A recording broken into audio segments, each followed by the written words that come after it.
अरिहंत सिद्ध सूर्य उपाध्याय साधु सर्व अर्थ के प्रकाशी मांगे लिख उपकारी है। तिनको स्वरूप जाने रागते भई जो भक्ति काय को नवाई स्तुति को उचारी है। धन्य धन्य तीनहि ते काज सब कर जोड़े बारे बारे वंदना हमारी है। मंगल कल्याण सुख सो हम चाहते हैं। हो मेरी ऐसी दशा जैसी तुम दारी है। ओ मेरी ऐसी दशा जैसी तुम दारी है। ओ मेरी ऐसी दशा जैसी तुम दारी है। क्षत्र चूड़ामणि नामक यह ग्रंथ, इस ग्रंथ में राजा या सेठ श्रीदत्त की चर्चा चल रही थी। श्रीदत्त सेठ, उसके मन में व्यापार का भाव जागृत हुआ तो धन की उपयोगिता के संदर्भ में चिंतन और विचार करने लगा। सेठ के मन में धन की उपयोगिता के संदर्भ में बहुत विचार चले। उन सभी विचारों को यहाँ नीतिकारों के माध्यम से प्रस्तुत किया। ये धन कमाने से क्या लाभ है, क्या हानि है, धन की सार्थकता किसमें है, सज्जनों के लिए, परोपकार के लिए यदि धन का प्रयोग किया जाए तो उसी में उसकी सार्थकता है। तो इस तरह की सारी बातें कह करके और अब इस श्रीदत्त सेठ का विदेश गमन, ये प्रकरण यहाँ से शुरू होता है। देखिए 182 182 नंबर पेज पर। इत्युहान्नाव मारुह्य प्रतस्थे सवणिक्यपतिः वार्धिमेव धनार्थी किं गाहते पार्थिवानपि। ऐसा विचार कर वैश्यों के प्रधान उस श्रीदत्त सेठ ने नौका में बैठकर प्रस्थान किया। क्या धन के इच्छुक मात्र समुद्र को ही अवगाहन करते हैं? नहीं, किंतु द्वीपांतर को भी जाते हैं। हमारे देखो देश देशांतरों में चले जाते हैं धन कमाने के लिए। आज विदेशों में जितने हिंदुस्तानी दिखाई दे रहे हैं वे सब एकमात्र धन कमाने के लिए जाकर के बसे। जगह जगह सब धर्म करने थोड़ी ना गए हैं, वहाँ काय के लिए गए हैं? सिर्फ धन के लिए, सिर्फ पैसा कमाने के लिए, बिजनेस के लिए, व्यापार के लिए, जॉब के लिए विदेशों में जाता ही व्यक्ति इसीलिए है। पूर्वोक्त प्रकार से धन संबंधी विचार करके श्रेष्ठी वर श्रीदत्त ने नौका में बैठकर विदेश गमन किया। धनार्जन के लिए मनुष्य मात्र समुद्र पार ही नहीं, द्वीप द्वीपांतर में भी जाते हैं। खान आदि बिलों में प्रवेश करते हैं एवं राजाओं से भी मिलते हैं। माने ऐसा देखा जाता है धन के लिए, प्राप्त करने के लिए व्यक्ति क्या क्या नहीं करता। चलिए श्रीदत्त सेठ भी चले गए, अब धन अर्जन करके वापस लौटते हैं।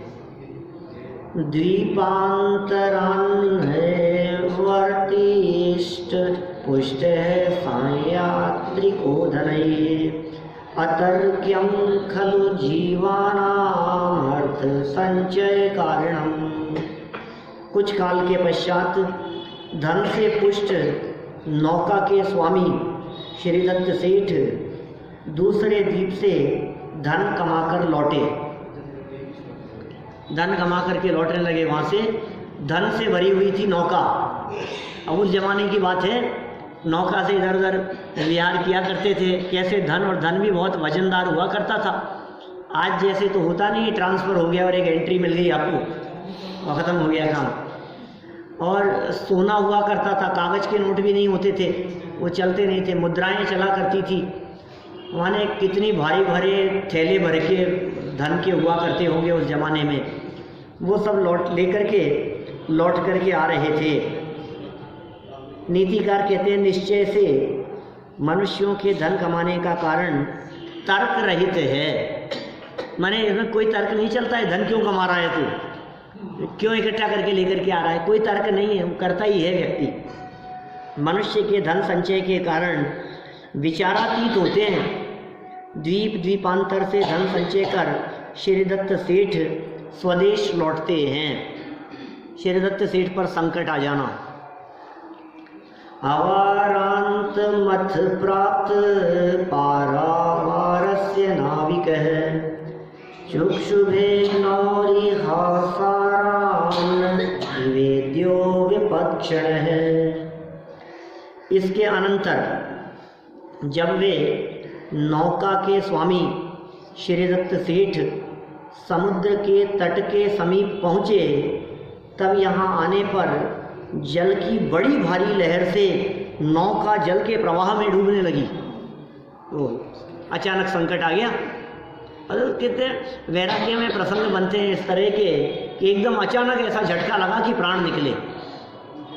बिल्कुल नॉर्मल सीधे सीधे लाइफ चल रही थी और एकदम कुछ झटका लगा ऐसा कि नौका डूबने वाली है, जीवन ही पूरा होने वाला है। कितनी बार मैं कहता हूँ ऐसा लाइफ में होता है कि आपको ऐसा लगता है कि आज तो बच गए, बस बाल बाल बच गए, बाल बाल बच गए। फिर क्या हुआ? अब बस फिर मस्त।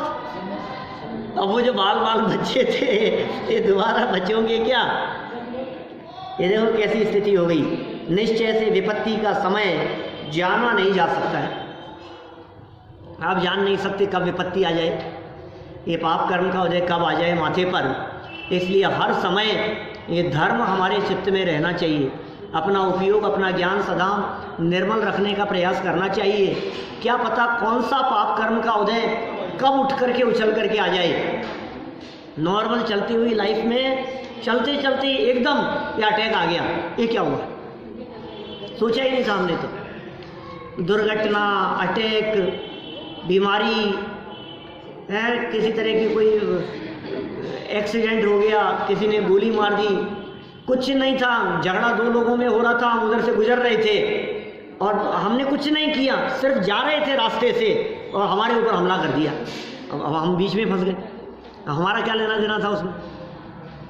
ऐसा नहीं होता है, बहुत हो जाता है। बेमौत मारे जाते हैं। मार किसको रहा था और लग हमारे गई जबरदस्ती। कुछ नहीं था, सड़क चलते आदमी मर जाते हैं, मौत का शिकार हो जाते हैं। ये क्या हो जाता है? तो कब कौन सी आफत उठ करके आ जाए। हम खड़े थे यहाँ और अचानक ही पता नहीं क्या हुआ कि ऊपर से पत्थर गिरने लगे, अचानक ही पंखा गिर गया, अचानक ही बिजली के अंदर प्लग लगाते हुए करंट आ गया, झटका लग गया। ये क्या हुआ? सीधी सीधी चलती हुई लाइफ कुछ भी नहीं और पैर उलझ करके नीचे गिर गए, जिसमें हड्डी टूट गई और 2-4 महीने के लिए पैर टाँग करके पड़े बिस्तरों में। बाथरूम में उठते उठते एकदम ही पैर फिसल गया और लो फ्रैक्चर हो गया, रीढ़ की हड्डी में फ्रैक्चर हो गया। डॉक्टर कह रहे हैं कि साहब उठ जाए तो भगवान का शुक्र समझना। अब क्या करो? अब ये कब हो सकती है ये स्थिति? कभी भी हो सकती है, किसी के भी साथ में हो सकती है। इधर फिर सावधान क्यों नहीं रहता है? कभी भी किसी के भी साथ में हो सके तो। ठीक है, विपत्ति देखो नीतिकारों की नीति कही है, जैनियों पे लागू नहीं होती। जैन अजैन कोई भी हो, निश्चय से विपत्ति का समय जाना नहीं जा सकता है। अगले क्षण क्या होगा, अगले समय क्या होगा, देखते देखते ही। ये बैठे हैं, देखो आप ताई जी बैठे हैं, इनकी आंखें देख बहुत आराम से देखते थे, मंदिर आते थे, सब एकदम खत्म हो गई आंखें, देखना बंद हो गया लाइफ टाइम के लिए। क्या हो गया? अभी आप बैठे सुनते सुनते एकदम पता नहीं क्या हुआ, अरे सुनाई नहीं दे रहा, मेरे को कुछ भी सुनाई नहीं दे रहा और लो खत्म। और डॉक्टर कह रहे हैं जिंदगी भर सुन नहीं सकते, मशीन काम नहीं आएगी, अब बैठे रहो। पता नहीं क्या हुआ। ये बैठे अंकल इधर, इंद्रजीत जी, ये बोलो आप क्या हुआ? एकदम कुछ नहीं, वो एक ड्रॉप आ गई, पता नहीं वो ब्लड की, वहाँ आपके सामने लो ये बंद हो गया, देखना खत्म। ये सही नहीं हो सकती, बैठे बैठे चलेगी। बोलो कि दिख रही है अपने को सामने स्थितियाँ, अपने साथ नहीं हो सकता कभी ऐसा। और डॉक्टर कहते हैं सही भी नहीं हो सकती। खूब दिखा लिया, खूब इलाज करा लिया, सब तरफ कर लिया, कुछ भी कोई उपाय नहीं, सही नहीं हो सकती। अब क्या करो आप? विज्ञान का ज़माना है साहब, सब हो जाता है, सब हो जाता है। सब हो जाता है, जिनके होता भी है वो वही जानते हैं कितनी तकलीफ भुगतनी पड़ती है उसमें भी। आसान काम थोड़ी ना है। दांत हिल रहा है, दांत टूट जाए। ये बैठे हैं हमारे मम्मी, कितने बरसों हो गए दांत ही सही नहीं होते, कई डॉक्टरों को दिखा लिया, पूरी बत्ती सी बदल दी, सारे तोड़ दिए, सारे निकाल दिए, सब लगा दिए, सेट होते ही नहीं। बोलो अब क्या करो आप? नहीं नए लग जाए, अरे क्या हो गया, ठीक है, आजकल तो सब होता है, आजकल तो सबका इलाज है। अरे इलाज तो है, लेकिन इलाज को भुगतेगा तो तू,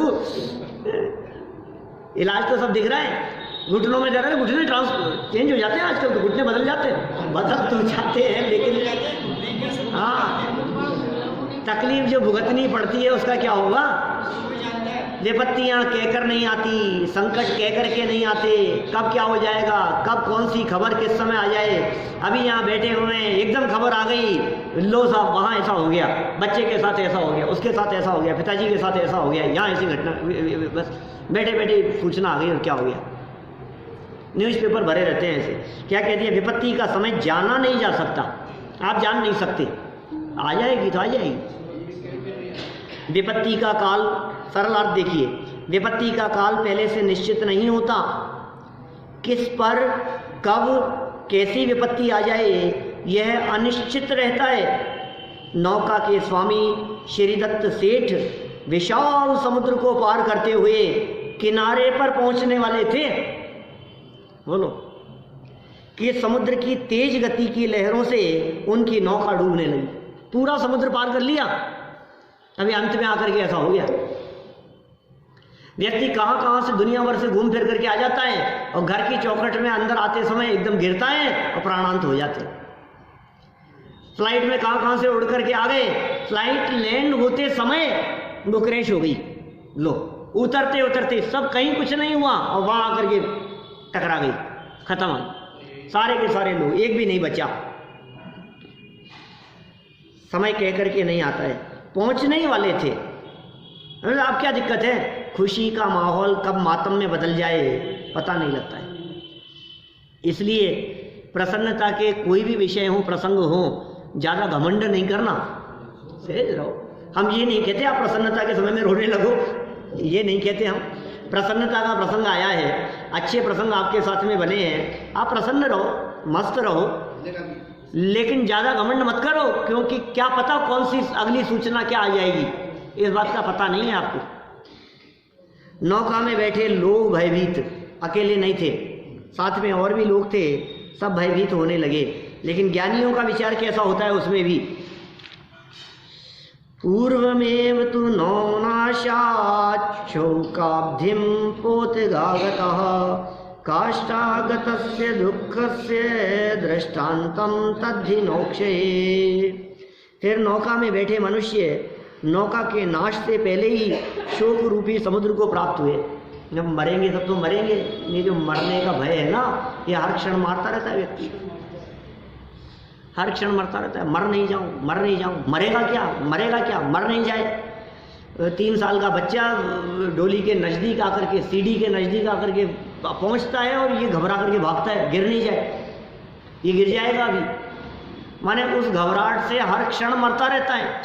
अग्नि के पास में चला जाए, चक्कू उसके हाथ में आ जाए, छोटे छोटे बच्चों को देख देख करके डर लगता रहता है, मन में घबराहट बनी रहती है।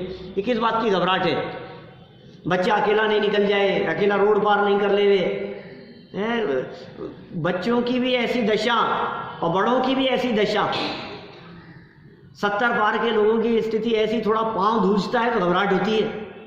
अभी यहाँ से उतरते समय थोड़ा सा पाँव लड़खड़ा है ना, तो ऐसी घबराहट होती है कि प्राण निकले, अभी निकल जाए, ऐसे ही होता है, बस खत्म। आप कितना भी, अभी कौन सा मर रहे हैं, अभी कौन सा मर रहे हैं, कौन कब मर जाए पता नहीं भाई साहब, कब पेट्रोल खत्म हो जाए, ऐसा ही है इसकी स्थिति। रिजर्व का सिस्टम नहीं है भाई। फिर नौका में बैठे हुए मनुष्य नौका के नाश से पहले ही शोक रूपी समुद्र को प्राप्त हुए। निश्चय से नौका के नाश के समय मानो मर्यादा रहित दुख का वह दृष्टांत था, मर्यादा रहित दुख का दृष्टांत था।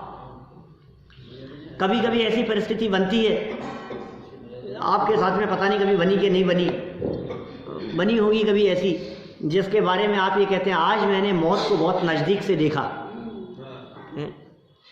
आज तो मैंने ये दृश्य देखा कि बस समझ लो मौत ही सामने दिखाई दे रही थी।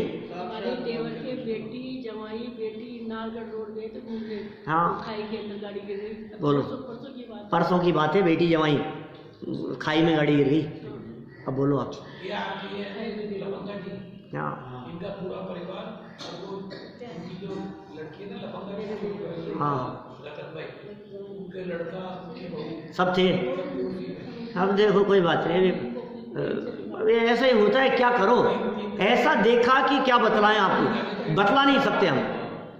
शिखर जी में जब आग लगी थी क्या, तो पिताजी बताते हम भी वही थे, तो अपने मंडल से गए थे अपन लोग 99 में जो पंचकल्याण जो हुआ था अपना, वो जो आग लगी थी भाई साहब, पापा वहाँ खड़े थे और एकदम पूरी की पूरी आग की लपटें ऐसी, जहाँ खड़े हैं ना वहाँ 4 मंजिल ऊंची लपटें आ गई वहाँ उसी जगह पर जिस जगह पर खड़े हुए थे।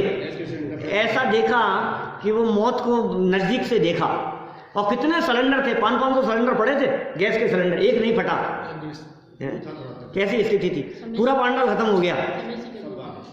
अप्रैल 1999 की बात है, 18 से 22 अप्रैल 1999। ऐसी घटना घट जाती है, एकदम हो जाता है। देखो किसी के कुछ नहीं, हाँ सब आराम से, नहीं मरे भी थे 1-2 लोग वहाँ पांडाल में। आग कहाँ से शुरू हुई थी, क्या कहना, हाँ जो भी है। चलो खैर, देखो क्या कह रहे हैं यहाँ, निश्चय से नौका के नाश के समय मानो मर्यादा रहित दुख का वो दृष्टांत दिख रही है मौत हमारे को सामने से। मैं कहना चाह रहा हूँ, आपको ऐसा लग रहा है कि अभी तो गए बस, अब तो बच ही नहीं सकते हम, हमारे बचने का कोई उपाय नहीं दिखाई दे रहा है, और बच गए बस। आप अब फिर क्या करोगे आप, फिर वही बस पुराने डर्रे पे चल रही है गाड़ी, अब फिर झटका पता नहीं कब लग जाए, क्या पता, नहीं आता है। जैसे जैसे नौका जलमग्न होती जा रही थी, वैसे वैसे लोग शोक के समुद्र में डूबे जा रहे थे। नौका के डूबते समय का दुख सीमातीत था।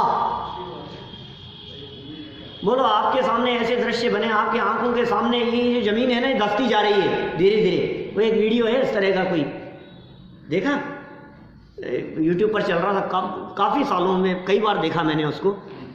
वो उसमें पूरा का पूरा वो मौत का दृश्य दिखाया है, इस तरह का भूकंप के दृश्य को दिखाया है कहीं विदेश का। वो ज़मीन टूटती जा रही है और लोग किस तरह से तड़पते जा रहे हैं, धंसते जा रहे हैं उसमें।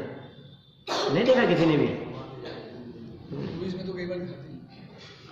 मूवीज में दिखाते ही है ना कई बार। मैं तो भेजता ही बहुत कम हूँ, मैं तो हज़ारों मैसेज रहते हैं, मैं तो देखता हूँ न भेजता हूँ कभी, और कभी कभार वो डिलीट करने की दृष्टि से खाली करता हूँ ना तो कोई दिख जाता है ऐसा। बाकी ये तो समय वेस्ट लगता है इन सब चीज़ों में, समय की बर्बादी है। सावधान रहो भाई, जितना समय कम बर्बाद हो। देखो इतने पूरी नौका में बैठे हुए सारे लोग वह भी दिखाई दे रहे हैं, और श्रीदत्त जो सेठ हैं वे निर्भय दिखाई दे रहे हैं। उनकी निर्भयता का क्या आधार है ये बताओ? उनकी निर्भयता का आधार है जो होगा सो होगा। भगवान के ज्ञान में जो झलका है उसे टाला नहीं जा सकता है। उनके ज्ञान में है कि भाई मेरे कर्म का, पाप कर्म का उदय है और आयु पूरी होने का समय आ गया है, तो कौन बचाएगा, मरने का काल आ गया है। भगवान का स्मरण करो, मरते समय देहांत के समय में तुमको न भूल जाऊं, ये बात कब काम आएगी? अब ये मौत होती हुई नजर आ रही है हमारे को। प्रभु का स्मरण करो, बचेंगे तो बच जाएंगे, और नहीं बचेंगे पूरा होना होगा तो हो जाएगा, जो होना था होगा, जो भी होगा। ये विचार है। देखो यहाँ विचार भी बतलाएंगे नीचे, उनका चिंतन किस तरह का है। मात्र श्रीदत्त सेठ निर्भय दिखाई दे रहे हैं। डर नहीं है, मौत का डर नहीं लगता ज्ञानियों को, मरने का डर नहीं लगता तुम्हारे को? अरे हम किससे डरें, क्यों डरें हम, बतलाओ। जब हम इस बात को जानते हैं कि मैं मरता ही नहीं हूं तो मुझे मौत का डर कैसा हो? जो मरता है, जिसका वियोग होता है, वो मैं नहीं हूं। मैं तो शरीर से भिन्न चैतन्य तत्व हूं ना। यदि अपने आप को देह से भिन्न अनुभव किया जाता है तो फिर मौत की घबराहट नहीं होती, फिर मौत का डर नहीं होता। अब हमें चिंता नहीं है, हमको कछु भय नारे जान लियो संसार, ऐसे भजन लिखे ज्ञानियों ने। कछु भय नारे, हमको कछु भय नारे जान लियो संसार। क्या कह रहे हैं देखो, सायात्रिकस्तु तत्वज्ञो विकारम नैव जगमिवान अज्ञात प्राज्ञस्य को भेदो हेतोश्चेत्वीकृतिर्द्वयोः। परंतु पदार्थ के स्वरूप को जानने वाले नौका के स्वामी श्रीदत्त सेठ विकार भाव को प्राप्त नहीं हुए, अर्थात नहीं घबराए। क्या कहा? तत्वज्ञ पदार्थ के स्वरूप को जानने वाले, वस्तु स्वरूप विचार खुशी से सब दुख संकट, ये वस्तु स्वरूप विचार खुशी से, ये वो व्याख्या है यहाँ। अत्र है नीति, यदि विकार के हेतु से अज्ञानी और ज्ञानी इन दोनों में अंतर शोक हो, तो ज्ञान अज्ञानी और ज्ञानी में क्या अंतर है? अंदर शोक हो। क्या कहा?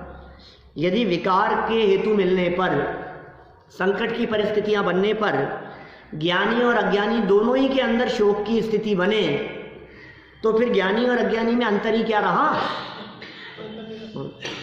ये तो एक जैसे हो गए, जैसे वे थे वैसे आप हैं। अज्ञानी तो परेशान होता ही है, लेकिन ज्ञानी क्यों परेशान हो? यदि ज्ञानी होकर के भी उस परिस्थिति में परेशान हो रहा है, तो इसका मतलब यह है कि वो ज्ञानी ही नहीं है।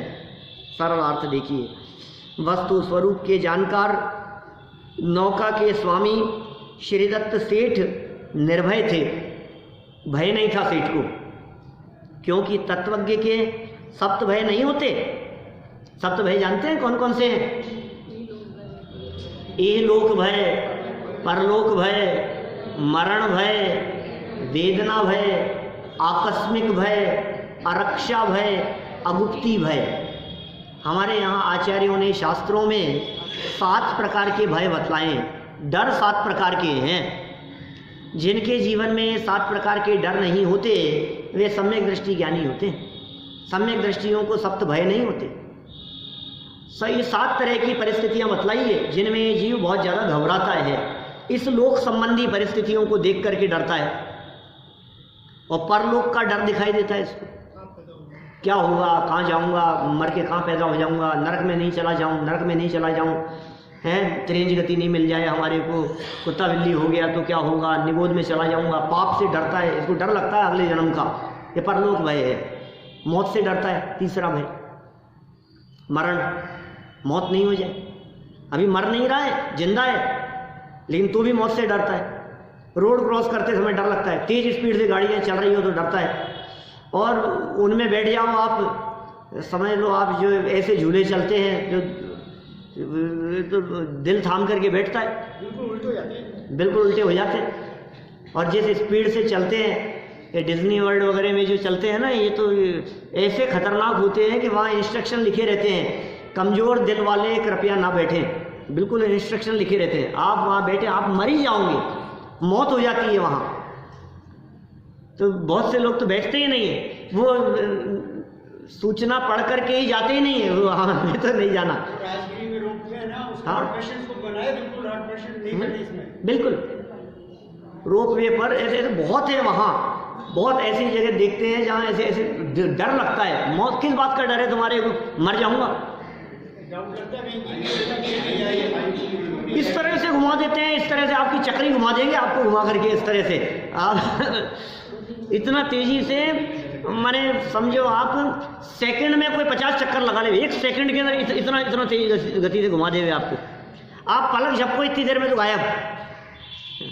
ऐसे ऐसी ट्रेन में बैठाया हमारे को कि उसमें बैठे, और हम बैठे नहीं, लाइन में थे हम, और सामने दूसरी ट्रेन खड़ी थी, हमारा नंबर बाद में था, तो सामने बैठ थी ट्रेन, और लिखा तो था ही सूचना, कोई बात नहीं जा रही है, और हम खड़े थे और एकदम पलक झपकी थी, गायब, कहीं नहीं दिख रही है आगे तक। ये क्या हुआ? अब डर लगता है, ऐसे घबराहट होती है। ऐसे किस बात की घबराहट है? मर नहीं जाओ, मर नहीं जाए ऐसा दिखता है। ये तीसरा भय, डर है ये, मौत की चर्चा मात्र से डरता है। 3, फिर इसी तरह से अरक्षा भय, अगुप्ती भय, आकस्मिक भय, वेदना भय, बीमार नहीं पड़ जाए, मरेगा क्या, ओढ़ पहन करके रहे, बीमार पड़ जाएगा, बीमार नहीं पड़ जाऊँ, ठंड नहीं लग जाए, ये नहीं खाना है, ये नहीं खाना है, किस बात की चिंता है? ये भय है सब। तो ये मौत का भय भी ज्ञानियों को नहीं होता। 7 प्रकार के भय नहीं होते। क्या लिखा है इन्होंने? तत्वज्ञ के सप्त भय नहीं होते। समय सार में बहुत सुंदर चित्रण किया है निर्जरा अधिकार के अंतिम कलशों में, सप्त भयों का निराकरण किया है। 6 कलश दिए हैं 7 के लिए, ये लोग परलोक के लिए 1 कलश दिया, फिर बाकी 6 अलग दिए। 6 छंद लिखे अमृत चंद्राचार्य देव ने। एक एक भय ज्ञानी के क्यों नहीं होता, वो क्या विचार करता है, उसका चिंतन किस प्रकार का चलता है, ये कुछ अद्भुत बातें वहाँ कही है। देखो, यदि अज्ञानी की भांति ज्ञानी भी निमित्तों से प्रभावित होने लगे, निमित्त तो हैं ये सब, इनसे प्रभावित होने लगे तो फिर ज्ञानी और अज्ञानी में कुछ भेद ही नहीं रहेगा। इसलिए आप दृढ़ रहिए, आप मजबूत रहिए, आप निरंतर भेद विज्ञान करते रहिए, आपका चिंतन बराबर सम्यक रीति से चलते रहना चाहिए। यदि आप शांति चाहते हैं तो लाइफ में शांति का एक ही उपाय है, आप तत्व ज्ञान का चिंतन करो। इसके अलावा दूसरा कोई उपाय नहीं है, कोई उपाय ही नहीं दिखता है इसके अलावा। आप क्या करो बतलाओ मेरे को। और हमेशा ये विचार करो, अच्छे के बारे में सोचो, अच्छा कैसे हो सकता है उसके बारे में विचार करो, और जो होता है सो होने दो, होनी को स्वीकार करो। क्या ये बात विचार मत करो बार बार में, अभी तो बिगड़ेगा ही, ये तो बिगड़ना ही है, ये तो खराब होना ही है। ऐसा विचार ठीक नहीं है। ज्ञानी जीव बुरे का विचार नहीं करते रहते निरंतर, अच्छे का विचार करते रहते, अच्छे का विचार करते रहते हैं, और बुरा हो जाए तो उसके लिए निरंतर सदैव सावधान रहते हैं। कोई बात नहीं, विचारों में निरंतर ये बात कैसे नहीं होगा, अच्छा होगा, अच्छा ही रहेगा। परिस्थितियां बिगड़ी है ना, संभल जाएगी, कोई बात नहीं, संभल जाएगी, संभल जाएगी, संभल जाएगी।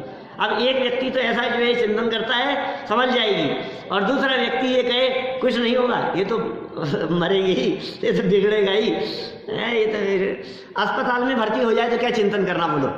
आपका परिवार का कोई व्यक्ति यदि हॉस्पिटल में भर्ती हो जाए तो क्या चिंतन करना, अभी तो मरेंगे ही अभी तो मरना ही है, तो पागल हो गया है। ये कोई विचार किया जाता है?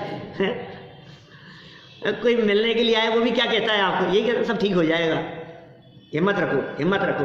तो जनवाणी भी यही कह रही है, आप हिम्मत रखो कि नहीं नहीं साहब एक ना एक दिन तो मरना ही है। अरे वो बात तो ठीक है, लेकिन हिम्मत रखो। और फिर मरी जाए तो फिर क्या करें, तो भी हिम्मत रखो। क्या मरना था उसको, कोई बात, अब क्या कर सकते हो आप, कोई आपके पास में ये नहीं, अब मरते को कैसे बचाओगे, और मर गए आप क्या कर सकते हो, अब कुछ नहीं हो सकता है। देखो, ज्ञानी अज्ञानी में भेद नहीं रहेगा। विशेषार्थ पढ़ते हैं अपन। इधर नौका का कितना सुंदर दृश्य दिखाया है, नौका टूट गई और ये सेठ डूब रहे हैं। श्रीदत्त सेठ तत्वज्ञ थे, वस्तु स्वरूप को जानते थे, तत्व को जानते थे, वस्तु स्वरूप को जानते थे, ज्ञानी थे, धर्मात्मा थे, अतः भयभीत नहीं हुए। होता है भूमि का अनुसार थोड़ी बहुत घबराहट भी होती है, ऐसी बात नहीं है कि ज्ञानियों को बिल्कुल ही डर नहीं होता है, थोड़ा बहुत डर होगा, क्योंकि अभी अनंतानुबंधी चले गई। अप्रत्याख्यानावरण है, प्रत्याख्यानावरण है और संज्वलन है। इन 3 कषाय संबंधी क्रोध मान माया लोभ हास्य आदि कषाएं, इनसे रिलेटेड वो मौजूद है। जितनी कषाएं मौजूद है, जितना राग मौजूद है, उतनी आकुलता भी होगी, और जितना अभाव हो गया है उतनी शांति है अंदर में। वे भयभीत नहीं हुए। संकट के समय निर्भय अनाकुल बने रहना हो तो तत्वज्ञान प्राप्त करना। आप चाहते हैं क्या संकट के समय निराकुल बने रहना? आप चाहते हैं, अरे यार इतनी बड़ा संकट आया आपके ऊपर, फिर भी आप ऐसे शांत कैसे बने रहे? बोलो, इतना बड़ा संकट और सहजता और शांति, आखिर उस शांति का आधार क्या है? ज्ञानियों के ऊपर कितने बड़े बड़े संकट नहीं आते हैं, घर से निकाल दिए जाते हैं, खत्म हो जाता है, परिवार खत्म हो जाता है, प्रथमानुयोग भरे पड़े हैं कहानियाँ।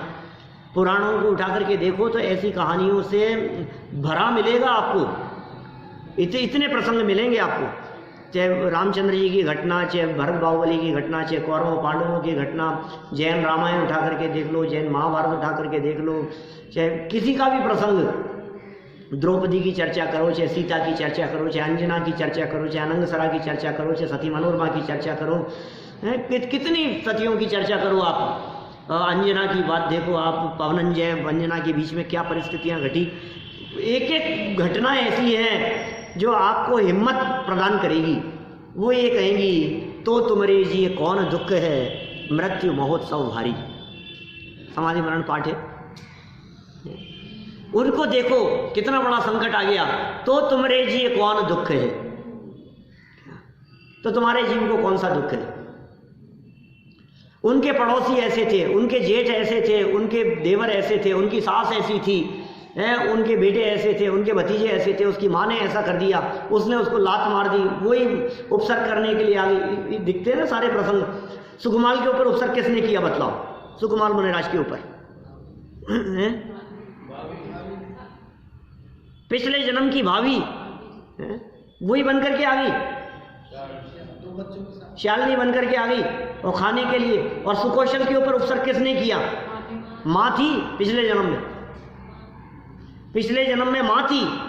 और ये कैसा हो जाता है बोलो आप, जो हमारी माँ है क्या, वो जन्म बदल गया, भाव बदला, और अगले जन्म में सुकौशल मुनिराज और बैठ करके ध्यान मग्न बैठे हुए हैं, और उन्हें बैठा हुआ देखकर उसको खाने का भाव आया, और बाघ बन करके और उसको अपने ही पूर्व जन्म के बेटे को मार करके खाने को तैयार हो गई, खाने लगी। ये है माँ बेटे की स्थिति। माँ बेटे हों, चाहे बाप बेटे हों, चाहे भाई भाई हों, चाहे पति पत्नी हों, चाहे मित्र हों, चाहे कितने सगे संबंधी हों, सब संबंधों संबंधी घटनाएं आपको वहाँ मिल जाएगी। तो फिर क्या करो। अब देखो आप, ऐसी तो नहीं है आपकी माँ, ऐसी तो नहीं है आपकी भाभी। विचार करो आप, आपके जेठ जी ऐसे तो नहीं है, आपके देवर ऐसे तो नहीं है, आपके ससुर ऐसे तो नहीं है, निकाल दिया सीता जैसे, रामचंद्र जी को 14 वर्ष का वनवास दे दिया, पिता ऐसे तो नहीं है तुम्हारे। आप विचार करो इस चीज के बारे में। जब आप विचार करेंगे तो लगेगा, तो तुम्हारे जी कौन दुख है। अब तेरे को काहे का संकट है यार, इतना बड़ा संकट तो नहीं दिख रहा है। अंजना पर इल्जाम लगा करके निकाल दिया सास ने, धक्के मार करके निकाल दिया, गर्भ में हनुमान थे। बोलो ऐसे तो नहीं, तो तुम्हारे जी कौन दुख है। पियर वालों ने रखा नहीं, हैं पियर वालों ने रखा नहीं। पियर वालों ने रखा नहीं, अब माँ बाप ऐसे। अब बोलो आप, इधर सास ऐसी, उधर से माँ बाप ऐसे। उदय खराब है, माँ बाप को क्या खराब कहें, सास ससुर को क्या खराब कहें, उदय खराब। परिस्थिति बदलती। इसलिए अभी जो पीछे जो वाक्य पढ़ा था अपन ने, नीतिकारों का इतना सुंदर वाक्य, वो विपत्ति कब आ जाए। मित्र हरि हो जाए जगत में अशुभ उदय के आने से। पाप कर्म का उदय कब एकदम छींटा उछल करके आ गया, और मित्र था और वो शत्रु हो गया। इंदिरा गांधी को रक्षा करने वालों ने मार दिया। बोलो, रक्षा करने वाले भक्षक हो गए। राजीव गांधी के जीवन में क्या संकट था, कुछ नहीं था, अच्छी खासी लाइफ चल रही थी, और क्या हुआ, ये एक विस्फोट और चिथड़े उड़ गए, शरीर ही नहीं बचा। ये क्या हो गया, किसका दुश्मन कब कहां से कहां आ जाए, और कौन किसी दूसरे का दुश्मन हो उसको मार रहा हो, और कब तुम बीच में आकर मर जाओ। ऐसे संकट तो नहीं दिख रहे हैं ना। पांचों इंद्रियां स्वस्थ दिखाई दे रही हैं, आंखें बराबर काम कर रही है, कान बराबर काम कर रहे हैं, हाथ पांव बराबर काम कर रहे हैं, घुटनों की तकलीफ नहीं है, कमर की तकलीफ नहीं है, आराम से उठता बैठता है, पैसे की किसी प्रकार की कोई कमी नहीं है। रोजाना यदि देसी घी के बाल्टी भर करके बहाए ना तो कम नहीं पड़े। रोज 2-5 किलो देसी घी ढोले तो खत्म नहीं हो, इतनी संपत्ति है। बोलो, अब ये इसको फिर भी लगा रहता है कुछ ना कुछ। अब यार तेरे पास कोई संकट नहीं, कोई परेशानी नहीं, किसी तरह की कोई विपत्ति नहीं, किसी तरह की कोई आफत नहीं, कुछ नहीं दिखाई दे रहा है, तो दौलत राम जी कहते हैं छेड़ाला में, जब लो न रोग जरा गहे तब लो झटित निज हित करो। भाई साहब, आप जम मुख बीच में, ऐसे ऐसे शब्दों के प्रयोग किए उन्होंने। जब तक संकट नहीं आ जाए, जब तक कोई बीमारी नहीं आ जाए, जब तक किसी तरह की कोई विपत्ति आकर के न घेर ले वे, उससे पहले पहले अपना काम कर लो, उससे पहले पहले तत्व ज्ञान जीवन में उतार लो, अपने श्रद्धान को मजबूत कर लो, ये वेद विज्ञान कर लो। ये यदि कर लिया, फिर संकट भी आ जाएगा तो आपको वो झेलने की पावर मिल जाएगी। अब इस संकट को कैसे फेस करें। क्या तत्वज्ञ था ये, अनाकुल और निर्भय यदि बने रहना हो तो क्या करें साहब। अरे साहब ये तो गजबी का काम कर दिया उसने, सेठ ने तो, श्रीदत्त सेठ, घबराहट नहीं हो रही है उसको, निराकुलता बनी हुई है और मर रहा है, मौत दिख रही है फिर भी। तो आचार्य देव कहते हैं सुन, तुझे भी यदि ऐसा निराकुल बनना हो तो क्या करें, ये कह रहे हैं तत्व ज्ञान प्राप्त करना। बोल, इतने सुंदर बात कह दी। वापस देखो विशेषार्थ, श्रीदत्त सेठ तत्वज्ञ थे, वस्तु स्वरूप को जानते थे, वो तो ज्ञानी थे, जानते थे, अतः भयभीत नहीं हुए। ये बात तो उनकी हो गई कि वो डरे नहीं, वो भयभीत नहीं हुए, उनके चित्त में घबराहट नहीं थी। अब हम क्या करें, बोले संकट के समय, विपत्ति के काल में, घर में आग लग जाने पर हम क्या करें, बोलो, निर्भय और अनाकुल बने रहना हो। विपत्ति तो कभी भी आ सकती है, अब आ गई, और उस समय यदि आपको निराकुल बने रहना हो, शांत बने रहना हो तो क्या करें, बोलो, तो तत्वज्ञान प्राप्त करना। क्या ये कितना महत्वपूर्ण, कितनी वैल्यूएबल चीज है अपने पास में। करोड़ों अरबों की संपदा मिलकर के हमारे को वो शांति नहीं दे सकती जो शांति इससे मिलती है। इसकी कीमत कितनी है। एक तरफ करोड़ों अरबों की संपदा है और दूसरी तरफ ये तत्व ज्ञान है। बोलो वैल्यू किसकी ज़्यादा है? किसकी ज़्यादा है? बोले ये 200 करोड़ है इधर, एक तरफ 200 करोड़ और एक तरफ तत्व ज्ञान। बोलो क्या चाहिए? बोले यार छोड़ो, तत्व ज्ञान का क्या करना है, अपने 200 करोड़ में निपटा लेंगे अपन तो सब। फिर जब संकट आ गया एकदम माथे पर, अब क्या करोगे? बोलो 200 करोड़ तो इसी भाव के लिए है। तो इसी भाव के लिए, भाव तो कभी भी छूट सकता है ना। अरे किसी जमाने में जिनके कई एरोप्लेन चला करते थे हैं, आज पासपोर्ट नहीं है उनके पास, जब्त है। कैसे लोग दिखते हैं आपको, देखो तो सही आप, दिन कब बदल जाते हैं। घटना सुन रहे हैं 2 दिन पहले की घटना है और 2-3 दिन में पता नहीं क्या हो। ये जेट एयरवेज खत्म हो रही है, जेट नाम है, कितने एरोप्लेन चलते हैं उनके, क्या और कर्जे में डूबी हैं और 3-3, 4-4 महीने से तनख्वाह देने को नहीं है। और कल परसों की घटना है, एक साथ 22 पायलट ने छुट्टी कर ली, आए नहीं, फ्लाइट ही नहीं उड़ पाई। क्या करो आप? सैकड़ों फ्लाइट चलती है जेट की, सैकड़ों चलती है और कितने देशों में चलती है। जेट एयरवेज की बात कर रहा हूँ, स्पाइस जेट की नहीं। अभी क्या स्थिति है, अभी 2 दिन में ये चल रही है स्थिति। 3-3, 4-4 महीनों से तनख्वाहें नहीं दी हैं, वो एकदम हाथ खड़े कर दिए। वो अंबानी खरीदने की सोच रहा है इसको, तो बेच दे, वो संभाल ले। अब क्या करो आप, ये उनकी हालत है। तो आपने सुनाई थी वो 2 दिन पहले घटना 1000 करोड़ वाला।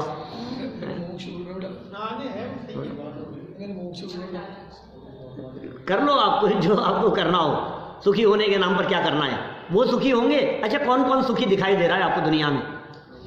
या संसार में जीव सुखिया कोई नजर नहीं आता, कोई नजर नहीं आता है। आपको जो दूर से सुखी नजर आ रहे हैं, आप नजदीक जाकर के देखोगे, देखना ही क्यों किसी की तरफ जाकर के। सबके घरों की हालत है, बर्तन सबके घरों में बज रहे हैं क्या झगड़े सबके यहाँ हो रहे हैं, संकट विपत्तियां सबके ऊपर आ रही है। तो समझदारी का काम क्या है? संकट और विपत्तियां तो आएगी, क्या problems are bound to happen, आएंगी समझ लो आप, ये तो पड़ेंगी आपके माथे पर आकर के। लेकिन how to face the problems, ये कला सीखनी पड़ेगी। आप कैसे सामना करें उसका, हम क्या करें? ये तत्व ज्ञान है आपके पास में। ये कह रहे हैं यदि तुम चाहते हो तो, शर्त लगा दी यहाँ पे। बोलो आपको ऐसा अच्छा लगता है, आप पसंद करते हैं ये चीज़ कि हमारे साथ ऐसा हो जाए, संकट के समय संकट आ जाए और यार मेरे को तकलीफ नहीं हो। आपको ऐसा लगता है क्या कि बहुत बड़ा ऑपरेशन हो जाए आपका और बिल्कुल भी दर्द नहीं हो? तो सोचता ही है, डॉक्टर ने बता दिया इतना बड़ा ऑपरेशन होगा भाई तुम्हारा, 6 घंटे का ऑपरेशन चलेगा। अब आप माला जपते रहते हो, हे भगवान शांति से निपट जाए। चाहते हो आप शांति से निपट जाए ये परिस्थिति? ये सुनो, ये उपाय है। संकट के समय नहीं आए तब भी ये तैयारी पहले से करनी पड़ेगी। ऐसा थोड़ी ना, ये दवाई आपको जेब में रखनी पड़ेगी। कभी कभी डॉक्टर इस तरह की दवाइयाँ देते हैं, वो ये कहते हैं अचानक ऐसी परिस्थिति हो जाए तो जेब में दवाई रखना, गोली खा लेना, नहीं तो मौत आ जाएगी। क्या हार्ट की ऐसी दवाइयाँ होती है ना, कुछ जीभ के नीचे रख लेना तुरंत, ऐसी कोई तकलीफ बने तो फिर क्या करता है ये व्यक्ति? रखता है कि नहीं रखता है? कि नहीं, जब संकट आएगा तब बाजार से खरीद लाएंगे, है खरीद लाएंगे तब तक तो गया, तो बचेगा थोड़ी ना। माने आपकी जेब में तैयार रहनी चाहिए वो चीज। हम ये कह रहे हैं संकट आ जाने पर तत्व ज्ञान के होने से आपको आकुलता नहीं होगी, तो फिर क्या करें बोलो? ये तत्व ज्ञान का अभ्यास कब करें? कि संकट आ जाएगा तब आएगा ना काम, तो अभी क्या जरूरत है? अरे तब बाजार से खरीदने जाएगा, तब तत्व ज्ञान कहां से लेकर के आएगा? ये तो निरंतर चलनी चाहिए, दैनिक चलनी चाहिए, 24 घंटे उपयोग में, चिंतन में चलना चाहिए। ये 5 घंटे चली मिली यहाँ की खुराक, ये आपको 23 घंटे तक चलनी चाहिए, और फिर 23 घंटे तक ही रहता है इसका असर, और असर खत्म हो उसके पहले पहले दोबारा ले लेनी चाहिए आकर के क्योंकि आपने यदि छुट्टी की 5 दिन की तो फिर आप समझ लीजिए वो असर कम होने लग जाता है धीरे धीरे इस तत्व ज्ञान का। इस साथ में बना रहे, हाँ फिर संडे आ जाता है, 5 दिन बाद फिर छुट्टी हो जाती है, फिर निकल जाता है। जुड़े रहें, यदि आप जुड़े रहेंगे तो हम गारंटी देते हैं संकट के काल को आप किस तरह स्मूथली आप सहन कर लेंगे, बर्दाश्त करेंगे। तत्व ज्ञान का बल है, ये पावर है। वो कौन सा बल था जिस बल पर ये अपन क्यों दूर प्रथमानुयोग में जा रहे हैं? ये कौन सा बल था जो रानी विजया को शांति दे रहा था? रानी विजया की बात कह रहा हूं, जीवेंद्र कुमार के जन्म के समय। वो कौन सा बल था? वो कैसे शांत बनी रही? वो इतना बड़ा संकट आ गया, एक महारानी होकर के, और पति ने बिठा करके भेज दिया, गर्भवती अवस्था में विमान में बिठा करके भेज दिया, और रास्ते में विमान टूट गया और शमशान में जाकर के पड़ गई। अब वो जंगल और शमशान की ऐसी दशा, आज जैसे शमशान थोड़ी ना थे उस जमाने में। आज तो शमशान भी मकान जैसे दिखते हैं, आज तो शमशान भी मॉडर्न हो गए हैं। आज तो शमशान में भी छतरियाँ लगी रहती है और बाकायदा ऐसा सब कुछ लगता है कि यहाँ कुछ है यहाँ, और कोई रहने वाले होंगे वहाँ। साएं करते थे रात के अंधेरे में, वहाँ जाकर के पड़ गई वो, अकेली है, कोई नहीं है दूर दूर तक। और क्या होगा? बच्चे का जन्म होगा तो क्या होगा? कहाँ भोजन करूंगी, कहाँ जाऊंगी, कहाँ रहूंगी, क्या खाऊंगी, क्या पीऊंगी, क्या पिलाऊंगी, कुछ नहीं है। इतना बड़ा संकट आ जाने पर भी आखिर वो क्या था कि वो महारानी विजया वो शांत बनी रही? बोलो वो क्या था? सीता को जब जंगल में छुड़वा दिया गया, लव कुश गर्भ में थे, ये घटनाएं तो देखो आप। रानी विजया के साथ में ऐसा हो गया, अंजना को गर्भवती अवस्था के अंदर वो जंगल में दर दर भटकती रही, उधर सीता लवकुश गर्भ में थे और जंगल में दर दर भटकती रही, रामचंद्र जी ने भिजवा दिया जंगल में। तो क्या था बल? बतलाओ, संदेश दे देना अपने स्वामी को। जिस तरह मुझे छोड़ दिया है लोक लाज के कारण, धर्म मत छोड़ देना। बोलो कहां से निकल रहे हैं ये वचन? क्यों नहीं दोष दे रही है? क्यों नहीं कृतांत वक्र को कुछ ओलंबा दे रही है कि सुना देना जाकर के? कुछ मैं कुछ कर नहीं सकती तो कम से कम सुना तो सकती हूँ बोलो, पत्नियां सुनाए नहीं, ऐसे कैसे हो कुछ भी नहीं, लेकिन सुनाने का तो मेरा अधिकार है। सीता ने क्या जवाब दिया? मुझे कुछ नहीं सुनाना है। क्या सुनाऊं मैं? क्या सुनाना बाकी रह गया है? जब अपने ही पाप कर्म का हो जाएगा, सुनाने से होगा भी क्या? सुनाने से क्या हासिल हो जाएगा? ये कहां से आ गई ये बात? ये तत्वज्ञानी संकट के समय निर्भय अनाकुल बने रहना हो तो तत्वज्ञान प्राप्त करना, वस्तु स्वरूप को समझना ही एकमात्र उपाय, एकमात्र, और कुछ नहीं है। इसके अलावा दूसरा कुछ है ही नहीं। ऐसा हमारे मामा जी बचा लेंगे, कि हमारे नाना जी आ जाएंगे, कि हमारे चाचा जी आ जाएंगे, कि हमारे पिताजी बचा लेंगे, हमारे भाई साहब बहुत पावरफुल हैं, आपको पता नहीं है, वो कलेक्टर हैं, वो ये हैं, वो हैं। कुछ नहीं भाई साहब, आपको पता नहीं है कि हमारी पहुंच कहाँ तक है, पकड़ कहाँ तक है। दुनिया जानती है, हमारे बड़े बड़े डॉक्टर ऐसे जो मिनटों के लिए, उपस्थिति मात्र के लिए हजारों डॉलर लेते हो, ऐसे लोगों से पहचाने हमारी। फिर क्या कर लेंगे भाई साहब? क्या कर लेंगे? एकमात्र उपाय है, एकमात्र एक कह दिया और मात्र कह दिया, इसके अलावा कुछ नहीं, एकमात्र उपाय है। इसलिए विकार के निमित्त उपस्थित होने पर भी ज्ञानी विकारी नहीं होते, तत्व ज्ञान के सहारे। ऐसी शिक्षा इस घटना से मिलती है और ऐसी शिक्षा हम सबके जीवन में उतरे, इस भावना से बात को यही विराम।